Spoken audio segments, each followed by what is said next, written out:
Hi, my name's Norman. Thank you so much for kindly having me present on this webinar. I have to say the last two presentations were absolutely amazing and fabulous stories, and it was so good to hear that and heartwarming. So I'm going to talk to you about my experiences, my yes stories that has been throughout my life that culminated with my experience with Capital Air Ambulance from August last year to February of this year, and it's gone beyond that as well. This is a photo taken from our trip from Shannon on Christmas Day to Budapest. Um, so where did it all begin? So I was 18, bushy-eyed, and off to university to do pharmacy and to come back as my dad wished to take over his pharmacy. However, I discovered hospital pharmacy, much more variety of work I felt, and so much to his annoyance, I went off to do that. And I developed an interest in pediatrics and hematology pharmacy, and as the years went on from 94 to 2003, I developed an interest in research, and in 2003 to 2003 I was given a year's worth of day releases to go and do some research on cell lines. But then one of my supervisors said to me, why are you just coming here for a day? Why don't you go and study medicine? That way you can spend your whole career doing this. And so I thought, you know what, I had a conversation with my wife, and she was very supportive, and we said, you know what, we sold our house, and that's off we went to East Anglia to go study medicine. But it wasn't as easy as that, because when I was at the University of East Anglia, come year 4, when we have to do our medical elective, um, I chose to do it with the Norfolk FA initially, and with Norwich City Football Club because I was a football coach. And then what my GP tutor said to me, well, why don't you get some experience with Norfolk Air Ambulance? And I just, what? Seriously? My just jaw just dropped at this opportunity, and I just thought, this normally you have to jump through hoops, etc., to get this experience, with multiple interviews, etc. And here I was being offered this chance, and I was just, no, it's too good a opportunity not to take. So I took that on, and I first-hand experience of seeing critical care without walls, in the primary sector, taking by patients by the roadside and transferring them to hospital. It was an amazing experience. So I decided this is what I wanted to do, and so I was advised to go study anaesthesia and keep my hand in pre-hospital medicine. So that's what I did. I went off to do anaesthesia with critical care experience. I did some ED experience as well, but also I did some pre-hospital experience, like for example, with agricultural shows like the Royal Welsh Show, which is a large show in Europe, motorsport, music festivals like Park Life and Tram Lines, and boxing events, the professional boxing events you can see here on the bottom left. But obviously, I wanted to get some experience with the HEMS as well, because that's what I wanted to do. We have an advanced year on anesthesia course where we can choose what we want to do. And initially, I was going to go and find a HEMS job, but then I met a colleague of mine called Dr. Simon Forrington, who was medical director at Capital Air Ambulance, and he says, "Why don't you come and do 6 months with us at Capital Air Ambulance?"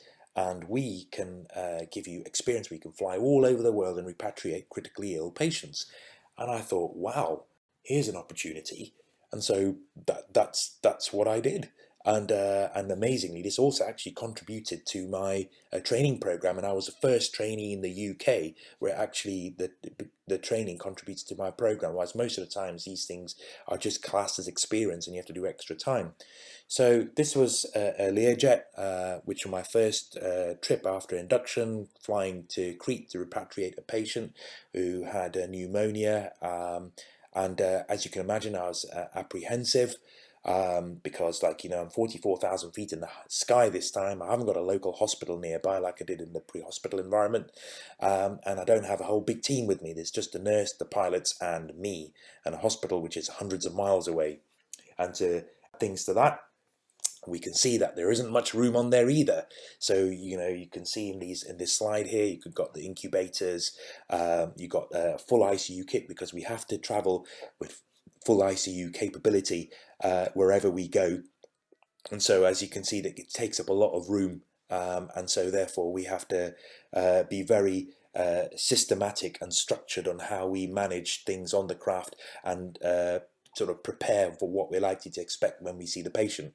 I also like doing a bit of research. On the bottom right hand corner, I'm looking at sort of pressure changes when the aircraft sort of takes off and lands. This is with regards patients who have intracranial monitoring when they have head injuries.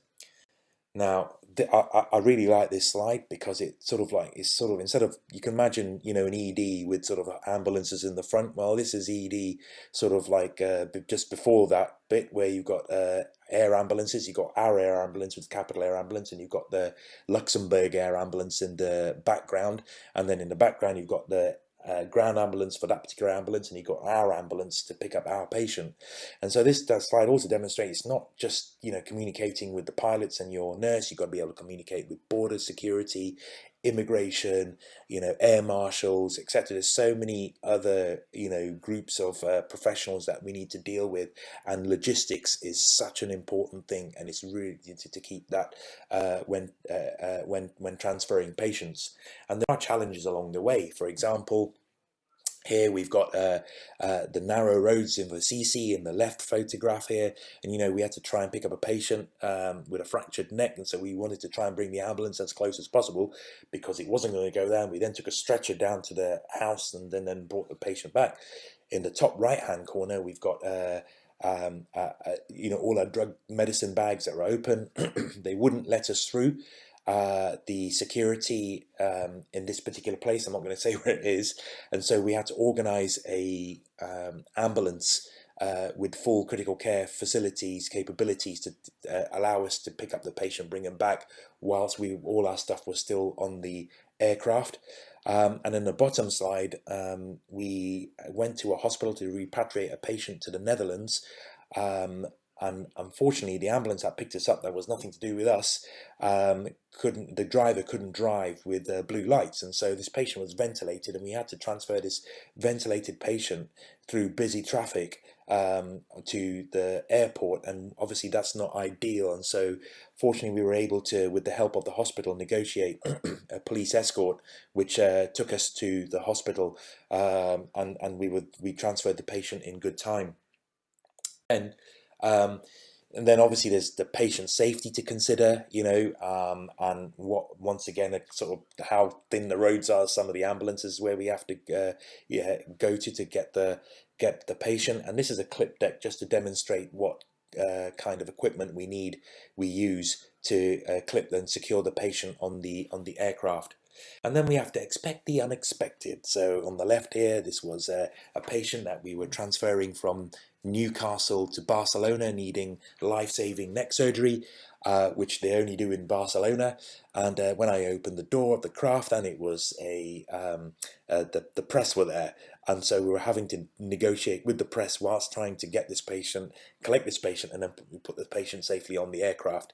And then on the right, picking repatriating a 5-week-old baby. So that this child was born 5 weeks prematurely, and so although they were 5 weeks old, in real terms they were sort of like a term child, and so that was a real experience in itself. And I got permission to obviously put this photograph on. And then as well, including all that, the amazing experiences, the wonderful people you meet, so I mean, and who I've worked with all over the world, it's not just about the job itself, and people talk about language barriers, etc. But I tell you what, there isn't a human barrier. The human thing is just consistent, and the smiles and the work we did, it was just fantastic. I also learnt a lot. I got to learn some basic flying skills, although I never flew a plane, but I did drive an ambulance, which is I've always wanted to do, and I managed to do that. Got to do some air marshalling skills, and I also we managed to sit in the cockpit of an aircraft that was once test piloted by Neil Armstrong, and Capital actually owned that plane. And then we also went to some wonderful places. I mean, obviously got some photos from the River Exe on the top left-hand screen, estuary there. And then we got the Basilica of the St. Francis of Assisi. We have Santorini. And on the bottom right, you've got the Pyrenees. We were fortunate to see that, actually. But, I mean, we had to take this patient on a sea level. That's a story in itself. And then you've got the church within the rock in Budapest. And then in the middle, we get to see sunset, which is just absolutely amazing. And then we get to go home, where we can catch up with some work, get some rest, or read the local press. And then finally, it all comes to an end where, my time has come to an end and I have to go back to clinical practice. But the good news is I get to still, do jobs with the company when I can. And I always look forward to that. And even better news, my HEMS experience is coming in. And so therefore, last month, I got the job from when I finished my anaesthesia training to do work at East Anglian Air Ambulance. It's full circle, going back to where I had that experience. And I'll be going back to them and spending a year with them. Thank you so much for kindly listening to me. But before I go, there's something acknowledgements I have to do. Dr. Simon Forrington for obviously the experience at Capital Air Ambulance. Left hand side here is my Exeter family. Especially thank you to them because they looked after me while I was in Exeter. Shout out to Jen George, who kindly invited me on this, and who's a member of the Yes tribe. And on the right, shout out to my own family, who I would not have been able to do this without. We hear about YesStories, but you know what? They have YesStories too, and and it's just fantastic. That we all have this ethos of trying to suck the marrow out of life, and it's brilliant. And this is my final slide, and just live the dream. Thank you so much for kindly listening to me.